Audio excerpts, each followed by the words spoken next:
Mas O Rei Leão não era apenas um desenho animado despreocupado da Disney. Foi um campo de batalha de egos em conflito, tensão no estúdio e contratempos quase catastróficos que quase impediram o filme de rugir nas telas. Por trás de sua animação exuberante e canções inesquecíveis, havia drama, brigas brutais de produção, quase demissões, apostas criativas perigosas e até controvérsias globais. Hoje, estamos revelando 20 fatos estranhos sobre O Rei Leão, 1994, que você não conhecia. Desde animadores chorando até dubladores saindo furiosos, de escândalos acidentais a milagres criativos, esta não é a história que a Disney contou a você. E espere até ouvir o fato bônus, um segredo tão bizarro que pode mudar para sempre a forma como você vê o filme. Vamos mergulhar. Número 20. O filme da equipe B que vendeu mais que a equipe A. Quando O Rei Leão começou a ser desenvolvido, os principais animadores da Disney nem o queriam. O estúdio dividiu sua equipe entre 2 filmes, Pocahontas e O Rei Leão. A equipe de prestígio escolheu Pocahontas, chamando-o de o filme adulto mais importante. Isso deixou O Rei Leão com o que alguns insiders chamaram de a equipe B. Até os executivos da Disney o trataram como um projeto secundário. Mas, em uma reviravolta que ninguém previu, O Rei Leão quebrou recordes de bilheteria, tornando-se o filme de animação de maior bilheteria de seu tempo. Não Pocahontas, mas O Rei Leão dominou a savana. O que o público não sabia era que o filme que consideravam impecável nasceu das sobras da Disney. O suposto azarão tornou-se o alfa. Número 19. Elton John quase desistiu por causa de Can You Feel the Love Tonight? Não foi apenas o drama da produção, a música quase desmoronou também. Elton John, trazido para compor a trilha sonora, ficou horrorizado quando viu os primeiros cortes de O Rei Leão. A Disney havia transformado sua balada grandiosa, Can You Feel the Love Tonight, em uma sequência cômica cantada inteiramente por Timão e Pumba.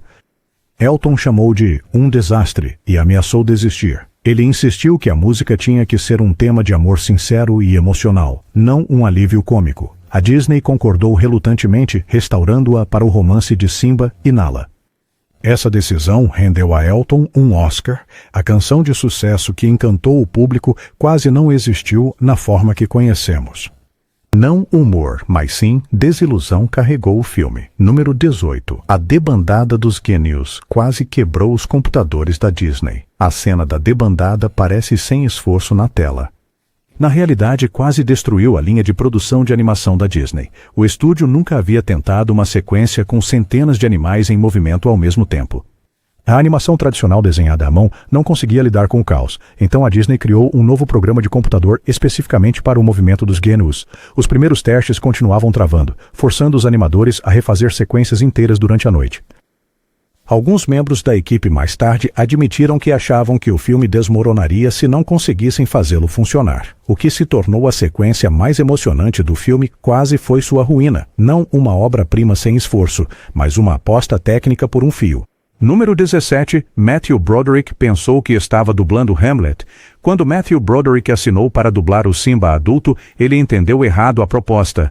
Ele acreditava que a Disney estava fazendo uma versão animada de Hamlet de Shakespeare. Para ser justo, os paralelos são impressionantes. Um rei assassinado, um tio usurpador, uma visão fantasmagórica, um filho retomando o trono.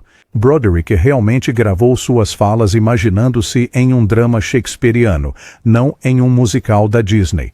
O estranho mal-entendido moldou sua interpretação, dando a Simba um tom de melancolia que o público sentiu sem saber porquê.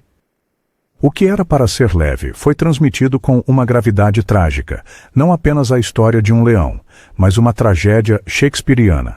Número 16. James Earl Jones e Jeremy Irons nunca gravaram juntos. Você pensaria que o pai real de Simba e seu tio vilão compartilharam a cabine de gravação. Eles não fizeram isso. James Earl Jones, Mufasa, e Jeremy Irons, Scar, gravaram suas falas em horários completamente separados, nunca atuando um com o outro em tempo real. A Disney juntou suas vozes na edição, criando a ilusão de uma dinâmica familiar tensa. A ironia?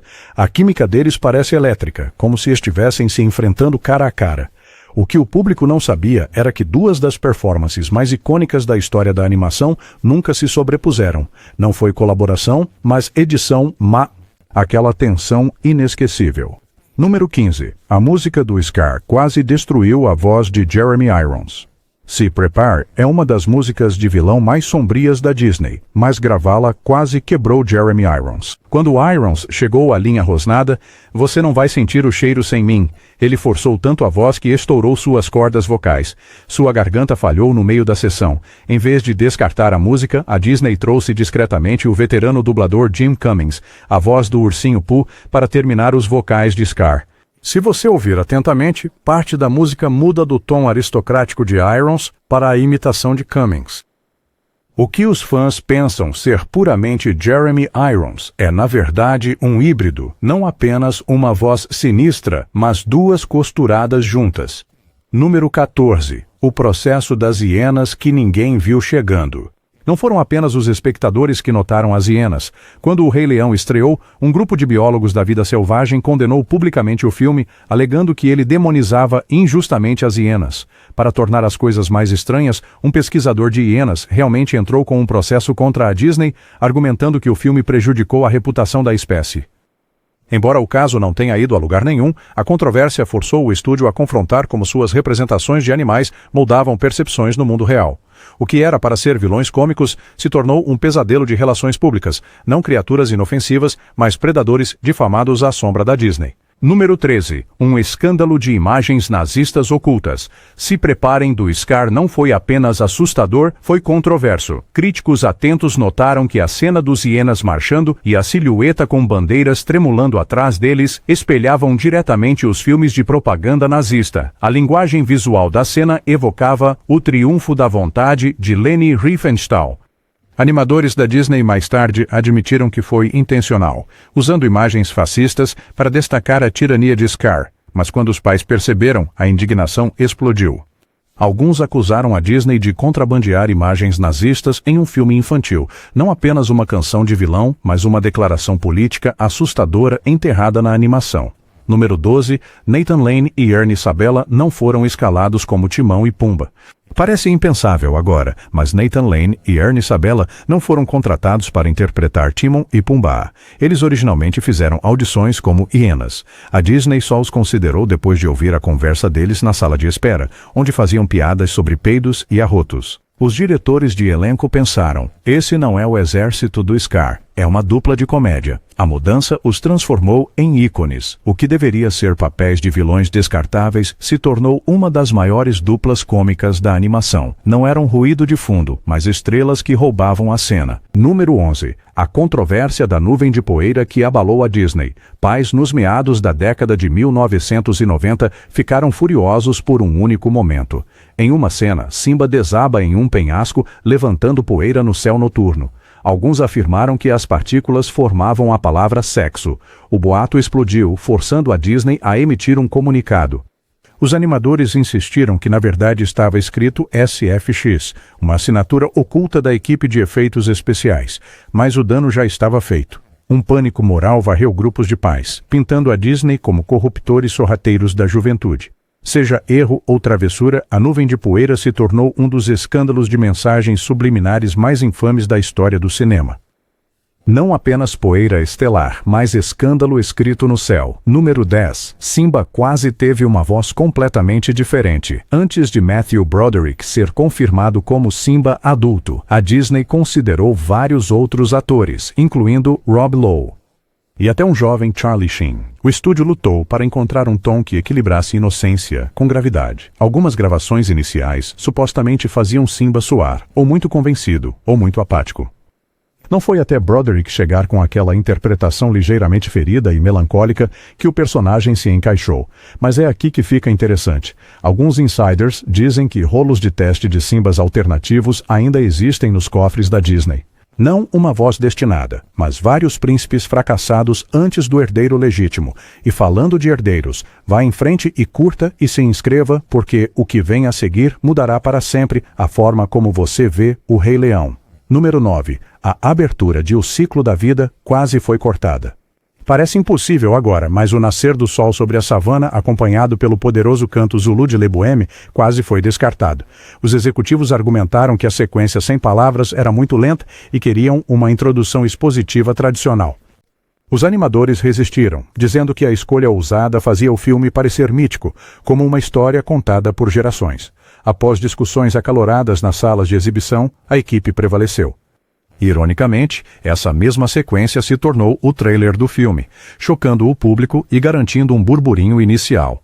O que os executivos viam como um silêncio arriscado tornou-se o rugido mais alto da Disney, não um preenchimento, mas uma revolução na narrativa. Número 8. Rowan Atkinson ressentia Zazu. O próprio Mr. Bean dublou Zazu, mas Rowan Atkinson não estava exatamente entusiasmado. Ele admitiu em entrevistas que achava a dublagem frustrante porque não podia contar com sua comédia física. Atkinson frequentemente chegava atrasado, entrava em conflito com a direção e mais tarde disse que nunca chegou a ver o filme nos cinemas. Os fãs abraçaram Zazu como um alívio cômico rígido, mas por trás do microfone, o intérprete se sentia desconectado. O que o público achava ser humor sem esforço vinha de um ator que secretamente queria sair. Não era alegria, mas um dever relutante que alimentava a voz de Zazu. Número 7. O Rei Leão quase foi renomeado para Rei da Selva. Durante anos em desenvolvimento, o Rei Leão foi na verdade chamado de Rei da Selva. Storyboards, roteiros, até materiais promocionais usavam esse título. Somente no final da produção alguém apontou um problema evidente.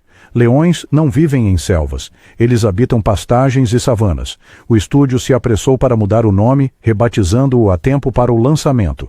O título original poderia ter ridicularizado o filme, minando sua aura mítica. Não um rei da selva, mas um leão das planícies, salvo por uma correção de última hora. Número 6. O filme foi atrasado por um terremoto devastador. A produção não foi ameaçada apenas por dificuldades técnicas. A própria natureza interveio. Em 1994, o terremoto de Northridge atingiu Los Angeles, colapsando rodovias e danificando inúmeras casas. Os estúdios de animação da Disney não foram poupados.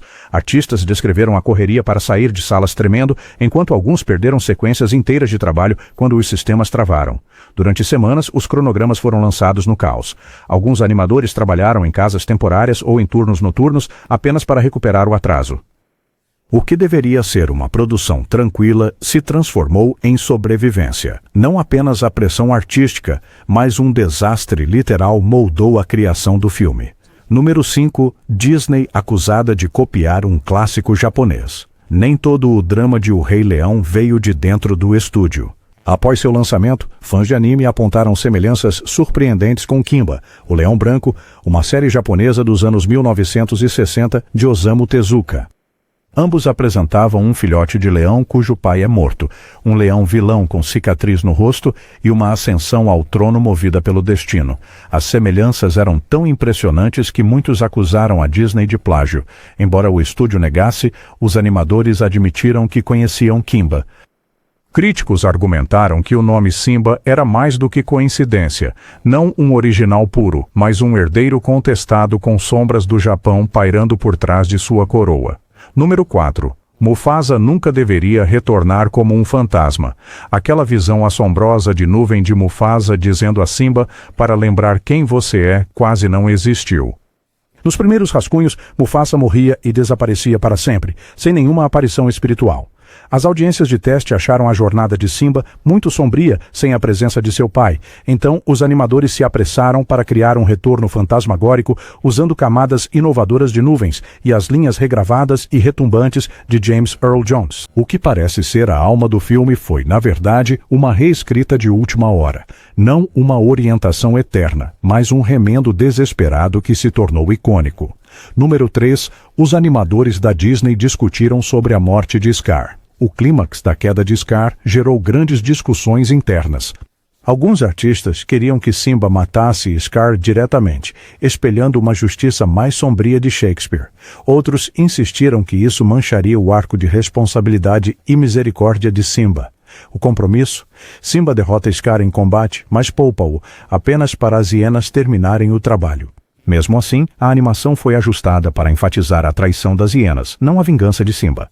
O que parece uma narrativa natural foi, na verdade, o produto de ferozes batalhas no estúdio. Não uma visão única, mas compromissos fragmentados forjados no fogo. Número 2. Leões reais foram trazidos para o estúdio.